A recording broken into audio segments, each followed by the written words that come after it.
Agut Voch Rabbi Sai. We learned in the Mishnah that Gid HaNashashin is Bashal. Remind the Olam. Here, first of all, what's a Gid HaNasha? If you just started, there's people that started yesterday. So we'll just show this little clip. Why not? Gid HaNasha. In the right back thigh, running down the entire leg, there's a white nerve called the sciatic nerve. That's it, right over there. That's the Gid HaNasha. Okay. That's the Gid HaNasha. That's also in the Raisa to eat. And if you cook it with other Gidim, this is not such a great picture, but that's what we're discussing, cooking with other. Let's say you cooked the Gid HaNasha with other sinews. So if you could tell which one it is, you recognize it, you're a professional, so you pull it out, you eat the rest. But if you cannot tell which one is the Gid HaNasha, they're all asur. Ask the Gemara of the Battle Beruba. Let me just show you this pasuk to remind the Olam. The concept of Bittul Beroiv is in the pasuk. It says, Achirabim lahatos. You always go by the majority.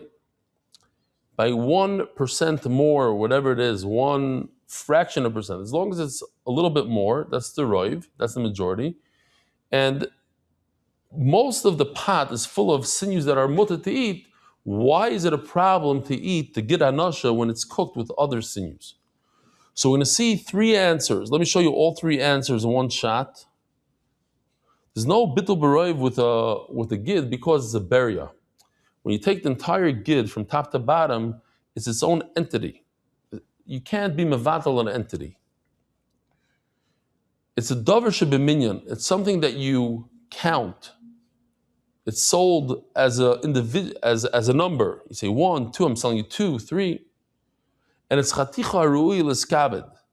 It's something that you would serve as is, something that you serve as is, not so much to get anasha. These are things that there's no bittul beroiv. Something that's davar shebeminyan, like a piece of, we'll see, like a cheetah, a leopard, or a pineapple in Eretz Yisrael. There's a davar shebeminyan. They sell it for $25 a pineapple. You know, here it's $1.99 in Jewel, right? Eretz Yisrael, pineapple is like one of the most coveted items you could buy. People take out mortgages on their home to buy pineapple. So teretz number one is on top of Daf Kuf Amud Aleph, the first words, Bria Shani. Since this Gid HaNasha is an entity, so an entity is not Batal Beroiv. So if you have a piece of nevela in a pot, so if you recognize it, you pull it out, it makes the rest of the pot asur when it gives off a flavor. What is that called when it gives off a flavor, Rabbi Yisai? Benois and Tam. Ask the Gemara the same question all over again. If you don't recognize the piece of nevela, the piece of treif in your pot, the whole pot is asur. Ask the Gemara of Batal Beruba. The pasuk says, how come the piece of treif doesn't become batal beroiv? So before we look inside,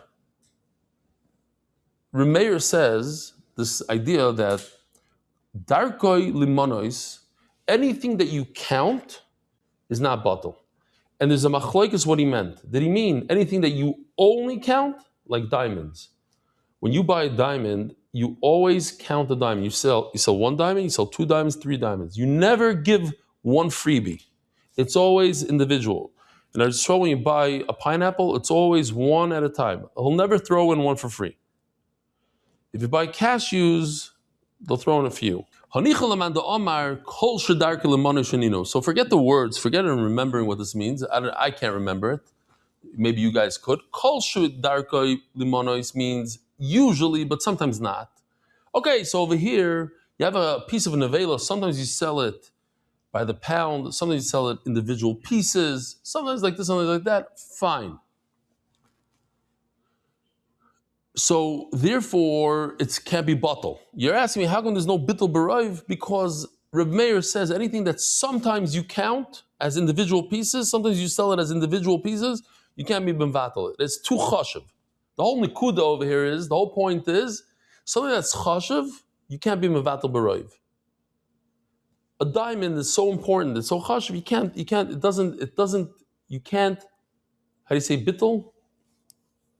Can't nullify it with a majority. It's chashav. A bria is chashav. An entity is chashav. Oh. Elo man omar eshedarki lemano is the only time food or these kind of items you can't nullify it. You can't be mevatel. Is when you only sell it as individual things. But if sometimes you sell it and you give a freebie, you sell it in piles or whatever, then you could be mevatel. So the question is, how come a piece of meat that's an avelo you can't be mevatel b'roiv? A piece of meat is not something you only sell individually. Sometimes you sell it individually, sometimes you don't. Michael Amema says Gemara another pshat. Shani chaticha hoil uruya liskabed bo lifnei orchim. It's chaticha. What do we call that? Chaticha haruya liskabed. It's a chash of a piece. Sometimes you give it. You could give it to a guest as is. And Memela, it's not the bottle beroiv. So we just saw the three things here. Let's do a review on all three things that are not bottle beroiv. You have the birya, a bria, an entity. You have davar shebeminyan. It's machloikis. It doesn't mean. Sometimes you sell it as an individual. Sometimes you don't. Or if only a component. That's a thing that you won't be mevatel beroiv. Or finally, we have a chaticha or ru'il iskabed, a piece that's chashav enough to serve on the Shabbos table to a guest, or in the weekday to a guest. That's a chaticha ru'il iskabed. Utzricha. So now the Gemara says, I need both of these cases in our Mishnah. We had one case of a gid that fell into a pot. If you recognize it, great, you can eat the rest. If you don't recognize it, you can't eat the whole pot. Then we had another case. You had a piece of treif, nevela, or a piece of tummy fish that fell into a pot. If you recognize it, great. It depends on nois and tam. Not if you don't recognize it, you can't eat the whole pot. So the Gemara tzricha, I need both cases. The Yashmin gid mishun debriyahi. Gid, the gid anasha, you're talking about the entire entity of the gid from top to bottom. But a piece is not an entire entity. It's a piece of a steak. It's a piece of an animal. So maybe it should be batal beroiv. Kumashmal, it's not batal beroiv. If I only say the word of a piece of meat, like a steak, it's something you give to your guest. But it's not something you give your guest the gid. So maybe it should be batal beroiv. Tzricha. Darish Rabbi Barachana chaticha shenevela v'shaldag tomei. Says Rabbi Barachana something that Rav took offense to. He didn't like this. What do you say? Chaticha shenevela v'shaldag tomei eino yiseres ad shetitin tam beroidev v'bekiva v'chatichos. In other words, that if you have a piece of nevela, if it doesn't give enough flavor, in other words, it's batal b'shishim. It's batal b'shishim unless it gives enough flavor that it takes over the whole thing, the flavor of everything, of the juices and the pieces and everything. Uki Rav Amor Alei B'Doresh, so Rav didn't like this, and he put somebody to give a drasha to yell out to the public. The what? Since it gave flavor to one other piece, the second piece itself is like the first piece. And then it makes all the other pieces aser mipneim shem mina. If you have any questions, the Gemara is going to address all your questions. If you have a piece of McDonald's meat and there's a piece of kosher meat, so the McDonald's goes into the kosher piece, and the second piece becomes an avela. Now that McDonald's second piece makes everything else in the pot treif. That's what Rav said. This is Rav. Rav argues on Rav Barachana. He says it's not true that the whole pot it's batal b'shishim. No. Once there's a second piece in there, that second piece becomes an avela, and it helps the first piece as well. The Gemara is going to explain more. Here, I brought some Lego to explain. Here, this is piece number 1, you can see, 1. And this is piece number 2. This is kosher. This is kosher piece, and this is treif. And then when it touches, when this red treif piece touches the green piece, it becomes treif. So now you have two pieces. Where is it? Two. 1 and 2. I don't know if you could see. Yeah, you can see. Okay. 1 and 2. So it says, and then you have all these kosher pieces. Then you drop them in here. All these green pieces become red. But ask the Gemara, I don't understand something. And the way Rashi explains it is, do you have a cup? Does anybody have an empty cup that you didn't? Oh, here we go. Rashi explains that this red piece, number 1, was in a pot together with this. And therefore, when you take the two pieces out, you have these two. You have two pieces, two red pieces. Nothing to do with another pot. First, you made piece number 2 completely treif. How? By cooking it with piece number 1. Ask the Gemara, I don't understand. Why does Rav say that you need 2 pieces? What if you only had one piece, the original piece, and you put it in, you put it in to here? What's going to happen? According to Rabbi Yehuda, that says min b'minoi loy batel. When you have, it's the same item throughout. It's all Lego. It's all meat. So if it's all meat, what's going to happen? You can't be mevatel this red piece. All the green is going to become red. You don't need a second piece. That's the Gemara. Why do you need a second piece? One piece is going to ruin everything because min b'minoi loy batel. Since they're all the same, it's not potatoes and meat. It's all meat. And all meat, you can never be mevatel according to Rabbi Yehuda. So one piece that went in there is enough. Why does he say that you need 2 pieces? Who's Rav going according to Rabbi Yehuda? It goes like Rabbi Yehuda. Rabbi Yehuda says that when you put one piece of treif meat into a whole pot of kosher meat, all the pieces of kosher meat could never make the non-kosher piece kosher. Why? Because they're the same type. So why do you have to say that piece number 1 made piece number 2 treif in a vela?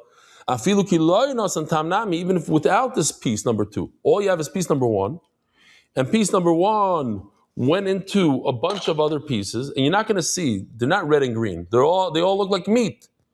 So now the original red piece can never become batel, and this whole pot becomes also.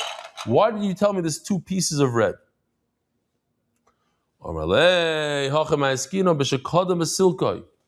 Answer number 1 is very good. What happened was piece number 1 touched piece number 2, they cooked together. So now piece number 2 is just like piece number 1, treif.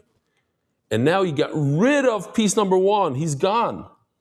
Now we're dealing with piece number 2 only. Says Rav, piece number 2, you're right, can make all the green stuff completely treif because it got the tumah from piece number 1. So piece number 2 is like piece number 1 and it made all the green tummy. That's what's going on here. Rav Amar, afilu teimeloi kodem esilkoi. It's possible that he did not get rid of the first piece. We're still dealing with 2 pieces. He has 2 pieces. Loi kodem esilkoi. He didn't get rid of one. But have a min uminoi v'dover acher. So now let's pretend that these green guys are not meat. They're all potatoes. These green guys are potatoes. Now, if I introduce all these potatoes and the meat together, so what do you have here? You have min uminoi v'dover acher. You have 2 red pieces of meat, or 2 pieces of meat. They're not red. 2 pieces of meat. And a bunch of potatoes. But that's something else. Potatoes is different than meat. Have minu minoi v'davar acher. V'chol minu v'davar acher, salekes minoi kemi she'enoi. So what I'm going to do is, I have to get rid of piece number 2.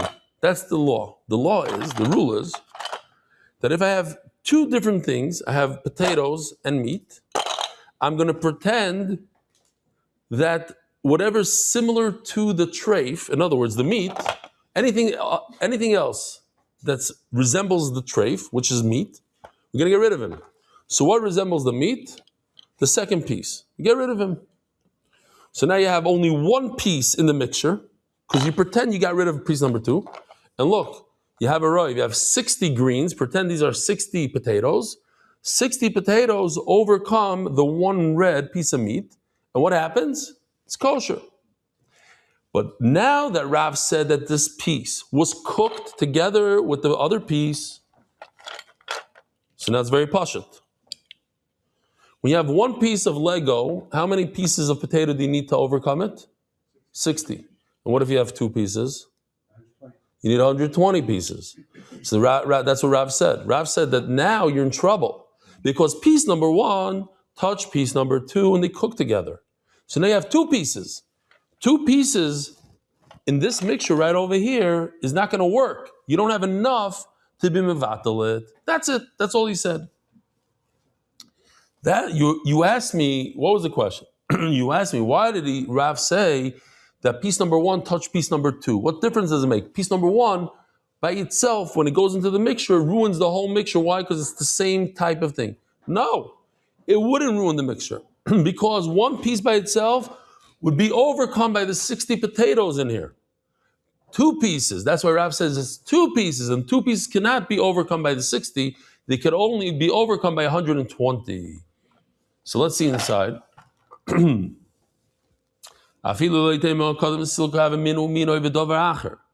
when you have 2 pieces of meat and a bunch of potatoes in the same pot, you're going to get rid of potato number 2.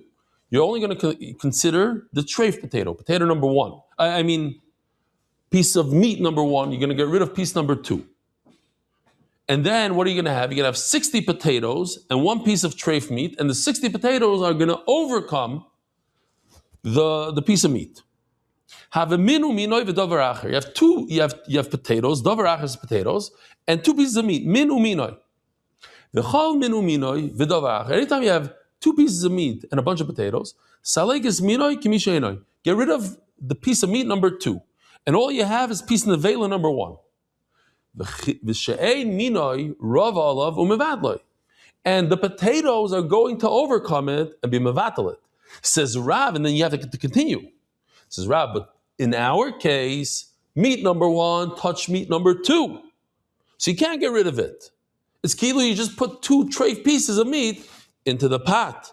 And the pot only has 60 potatoes. So 60 potatoes is not enough to overcome 2 pieces of meat. You need 120 potatoes. Says the Mishnah. Now we have easy stuff. And also Chazarah, sort of.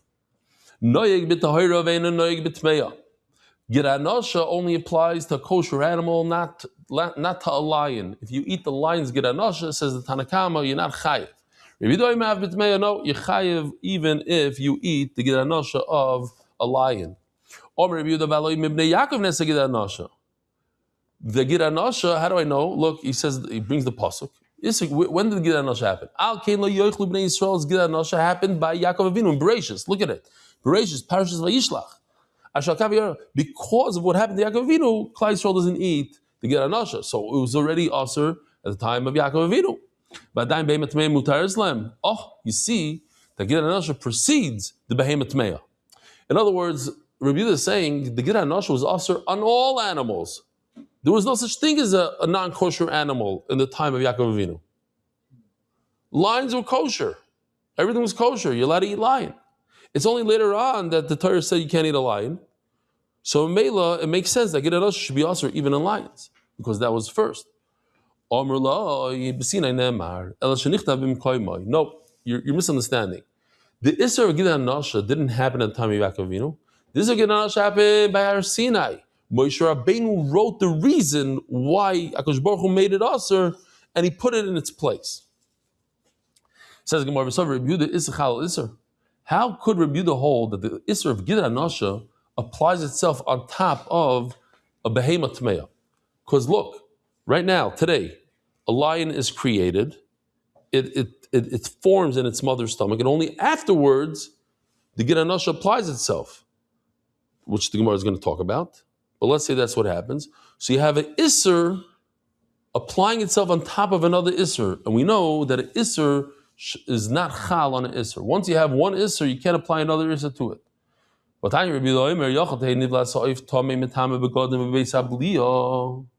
Oh, this is only for the people that haven't been with the shear for very long.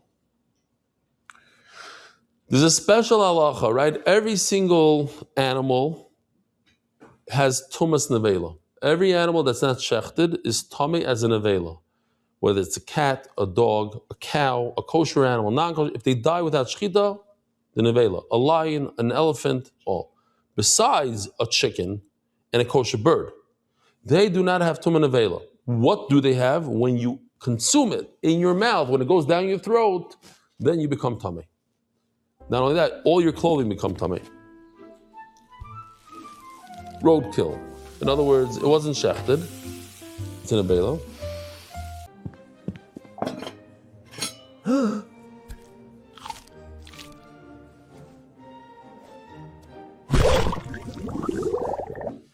Then he becomes tummy. When it goes down his throat. What, you didn't see this one before? Okay. So maybe this should apply also to owls and eagles and all non-kosher birds. No.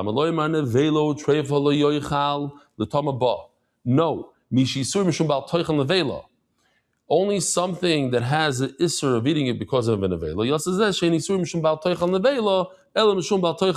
Why can't you eat a non-kosher bird? Because it's a tummy bird. The Torah tells you not to eat a tummy bird. When a person eats a dead eagle, what is he over on?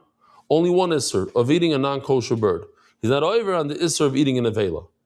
And when it comes to tumas nevela, tumas bebeis abliyah, it has to be something that has a isser nevela on it, and not a isser tuma.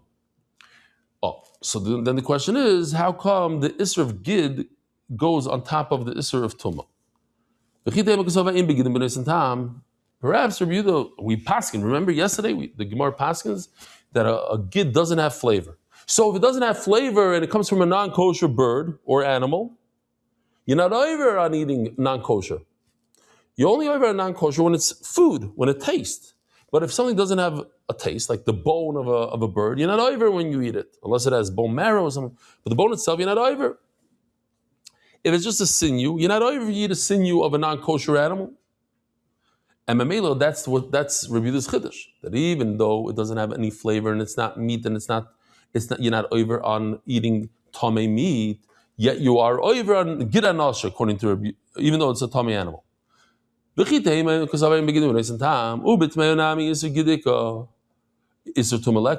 in a non-kosher animal, when you eat the gid anasha, you're only over on one isser gid anasha, not an isser of a tamei animal because it has no flavor. Does Rabbi Yehuda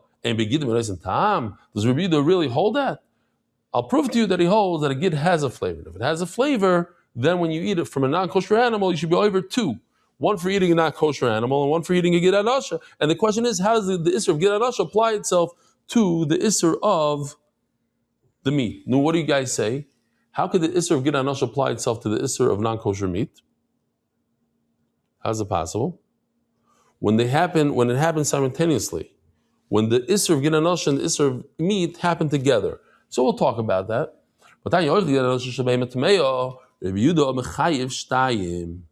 You chayiv two. And the question is how? Why you chayiv two? How did you have the isser of gid anasha and the isser of tamei animal together? Reb Shimon Paiter. You're right. Gid anasha has flavor, and therefore there's an isser of eating a non-kosher animal also. The kasavar naig b'shalal, since the gid anasha is also in the mother's stomach, that means when the animal is created in the mother's stomach, when it forms, the same moment that it forms and it becomes usher to eat, that's the moment that it becomes usher to eat the gid anasha as well. And therefore it's possible to have two isurim on one thing. Why? Because when the two isurim form simultaneously, then you're chayiv for two. You're chayiv malchus on each one. What's the problem? The problem is if the isser of eating this treif meat happened first, and 2 months later the isser gid anasha happened second, how is that possible? If the gid only formed later on the fetus, but first the meat formed, then the gid anasha formed, then you wouldn't be chayiv two isurim l'chayr. Why? Because in isser chalal isser, one isser cannot apply itself to the second isser. Vikasavar noig b'shal, the isser of gid anasha is in utero, in when the animal is pregnant still, when it's still a baby. The isser gid, the isser tuma, the isser of eating tummy animal, and the isser of gid anasha b'hadei adadikasi happen simultaneously. So the Gemara, how can you even say that this isser applies when the animal's in the stomach? But nan noig b'shal, Rabbi Yehuda ain't no noig b'shal. Rabbi Yehuda says straight out. We're talking about Rabbi Yehuda. Rabbi Yehuda says straight out that the isser gid anasha, we had this sugya, does not apply itself to a baby in its mother's stomach. Daf Peites, which was 11 days ago. More to you were here, no? You remember that? It's all the way in the beginning. Yes, exactly. The sugyas have been good. It's a great time to start. But no yishal. B'chal mutter here in the Ben Pekua. He holds that you're allowed to eat the fats, the usher fats of a regular animal. You're allowed to eat of the Ben Pekua. Says Gemara, that is all said by a different thing, by a Ben Pekua. What's a Ben Pekua? A kosher animal, only by a kosher animal. You shech the mother, you don't have to shech the baby. We're talking about a Ben Pekua here. We're talking about the uber, the vlad, the baby. So anything in the baby, after you shech the mother, you're allowed to eat everything. What does it mean, everything? The fat and even the gid anasha. That's not true. That only applies to kosher animal, but not to not kosher animal. How could you try to answer me that the gid anasha and the isser of eating the animal happen simultaneously on a tummy animal? How's it possible? But nan al edu tumis hanazir megaleyach. You have a nazir, somebody that said he made a neder, he'll never, or not never, for at least 30 days he won't drink wine, he won't become tummy tames. If he's over in middle of his 30 days, day 15, he goes to a funeral, what happens? He has to start over again. So it says, when do you start over? Here we go, check this out. Reb Lit, long time no see. He gives him Shalom Aleichem, that's it, he's done. He has to start all over again. Right? Let's say he accepted upon himself in the Nazirus for 3 years, and 4 days before the 3 years are over, he touches a dead person. He has to do all 3 years over again. Now he's shocked. Look how long his hair is. He's been a Nazir for a while, not 30 days. This is when the Nazir has to shave his head and start all over again, alameis, and then it says valkazais menameis. Here's the question. If, in this case right over here, when he touches a full dead person, if you're chayiv to start over on a little kazayis, so certainly on a full human being, you remember we had this when you were already here. Same question, we're doing Chazarah now. And you learn to see that a lot of shas is repeated, a lot of sugyas, a lot of ideas. And we asked, if a person has to restart everything on a small piece like a kazayis, certainly a full human being. So what does Rabbi Yochanan answer? What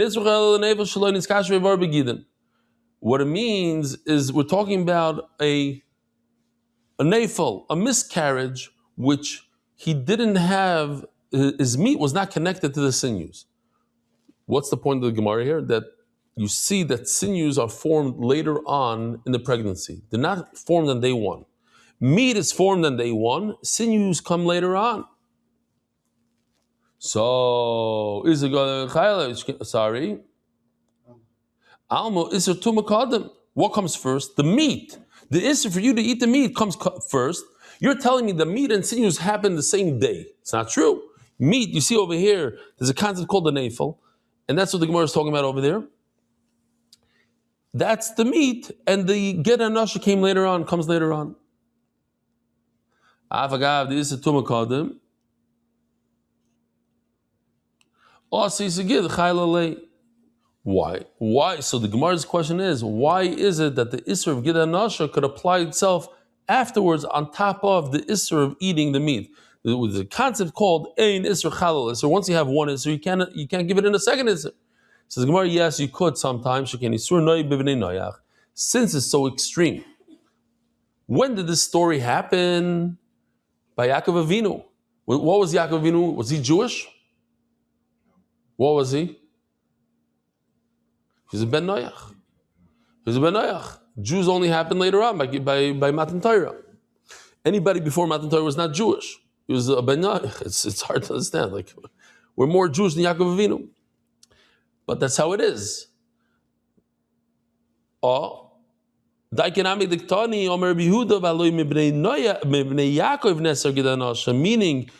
Bnei Noach, you see from Rabbi Yehuda that the Isser was all the way from Yaakov Avinu, who's a Ben Noach, and it's still Asr then, and there was not even the idea of non-kosher meat. That's why the Isser of Gid HaNasha is so severe, and because it's so severe, it could apply itself on top of an Isser that's less severe. When do you say Ein Isser Chalal Isser, that one Isser doesn't apply itself on another? When they're equal. But when there's room, so to speak, for the second Isser to go on top, why? Because it's a more severe Isser. So the second one could apply itself to the first one. Rabbi Isai, have a wonderful day. Have a good Voch. Have a good Shabbos, wherever you are. Thank you for coming. Merit the schus of spreading Torah throughout the world. Sponsor a shir today. MDYsponsor.com or sponsor at MDY.com.